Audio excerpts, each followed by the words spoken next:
আসসালামু আলাইকুম প্রিয় শিক্ষার্থী বন্ধুরা, কেমন আছেন? আশা করি সকলে ভালো আছেন। আমাদের গণিতের হাতেখড়ি হয় প্রথম শ্রেণী থেকে। আমরা প্রথম শ্রেণী থেকে সপ্তম শ্রেণী পর্যন্ত দীর্ঘ 7 বছর গণিতের বিভিন্ন শাখার সাথে পরিচিত হই এবং বিভিন্ন ধরনের জটিল জটিল গণিত সমস্যার সমাধান করে থাকি। আমরা যখন অষ্টম শ্রেণীতে উঠি তখন আমাদের প্যাটার্ন নামে একটা গণিতের শাখার সাথে আমরা পরিচিত হই, যেটা সম্পূর্ণ নতুন। এই প্যাটার্ন অধ্যায়টা যদি আমরা সহজে যদি এই 6টি টপিকস ক্লিয়ার করতে পারি তাইলে আমরা প্যাটার্নের 60% বেসিক ক্লিয়ার করতে পারবো এবং পরবর্তী 40%-এর জন্য আমরা 2-3টা সূত্র এবং গণিত মূল বইয়ের যে গণিতগুলো দেওয়া আছে ওগুলো যদি ক্লিয়ার করে ফেলি তাহলে আমাদের প্যাটার্নটা শেষ হয়ে যাবে। এই যে প্যাটার্ন জিনিসটা কি আসলে? প্যাটার্ন হচ্ছে যে গণিতে নির্দিষ্ট পন্থায় কিছু সাজানো, পরিবর্ধিত, বিন্যস্ত করাকে প্যাটার্ন বলে।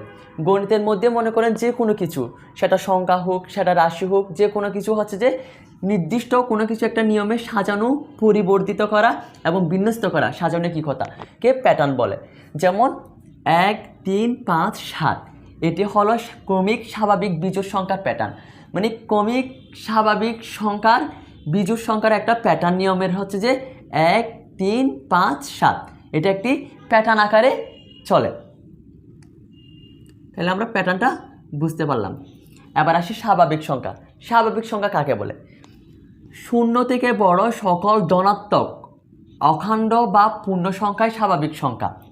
মানে 0 থেকে বড়, 0 থেকে যেহেতু বড় তাহলে 1 থেকে শুরু, 1 থেকে সকল অখণ্ড এবং পূর্ণ সংখ্যাই হচ্ছে স্বাভাবিক সংখ্যা। সকল জোড়, বিজোড় ও মৌলিক সংখ্যাকে স্বাভাবিক সংখ্যার অন্তর্ভুক্ত। যেমন 1, 2, 3 ইত্যাদি।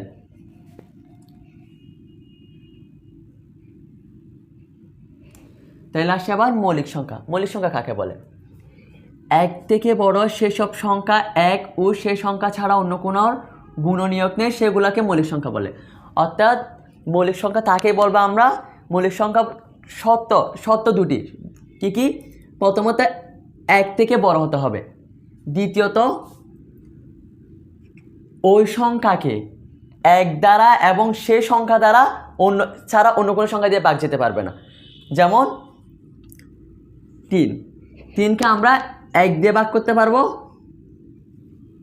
আবার 3কে 3 দ্বারা ভাগ করতে পারবো।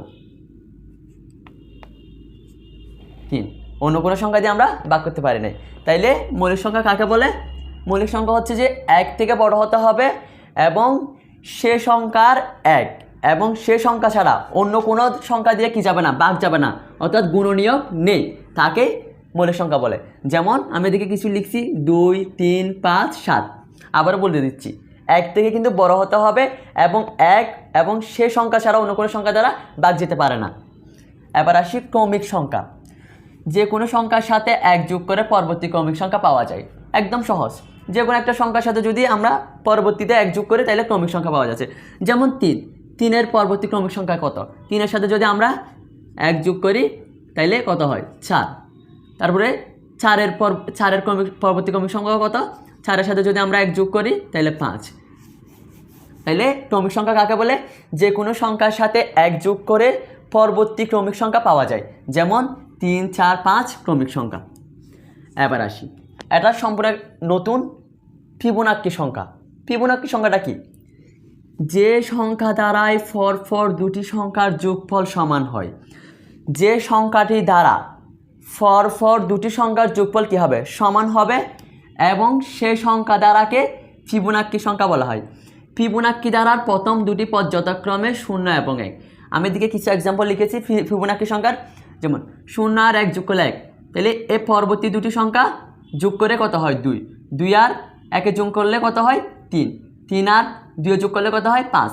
তাহলে পরপর দুটি সংখ্যা, যে সংখ্যা দ্বারার পরপর দুটি সংখ্যার যোগফল সমান হয় তাকে কি বলা হয়? সে দ্বারার সংখ্যাকে ফিবোনাক্কি সংখ্যা বলা হয়। তাহলে আবার আসি ম্যাজিক বর্গ। ম্যাজিক বর্গটা কি? পড়ি দেখি। একটি বর্গক্ষেত্রকে দৈর্ঘ্য ও প্রস্থ বরাবর সমান ভাগে ভাগ করে সংখ্যাগুলোকে এমন কৌশলে বসানো হয় যাতে সংখ্যাগুলোর পাশাপাশি উপর নিচ যোগফল সমান হয়।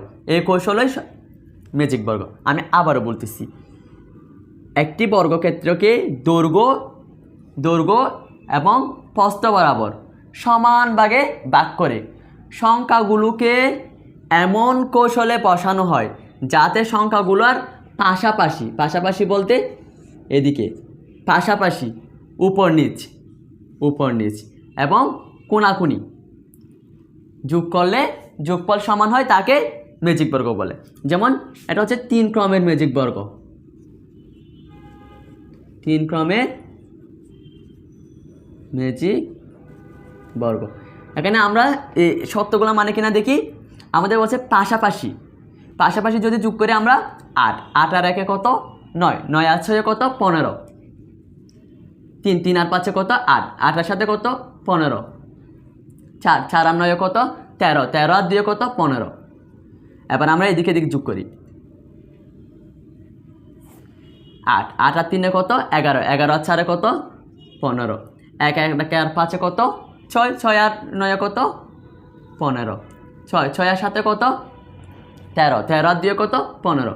তাহলে আমরা ম্যাজিক বর্গ মানে বুঝেছি, বর্গক্ষেত্রকে দৈর্ঘ্য প্রস্থ বরাবর এমনভাবে সাজাতে হবে যাতে পাশাপাশি উপর নিচ এবং কোণাকুণিটা করে দেখি। 5 আর 8 কত হয় 5, 5 আর 2 কত 7, 7 আর 8 কত হয় 15, 6 আর 5 কত 11, 11 আর 4 কত 15।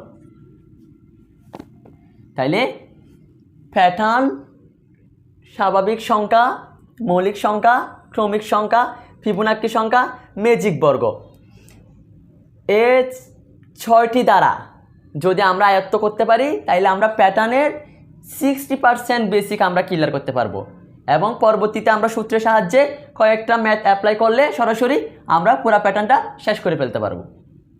ধন্যবাদ।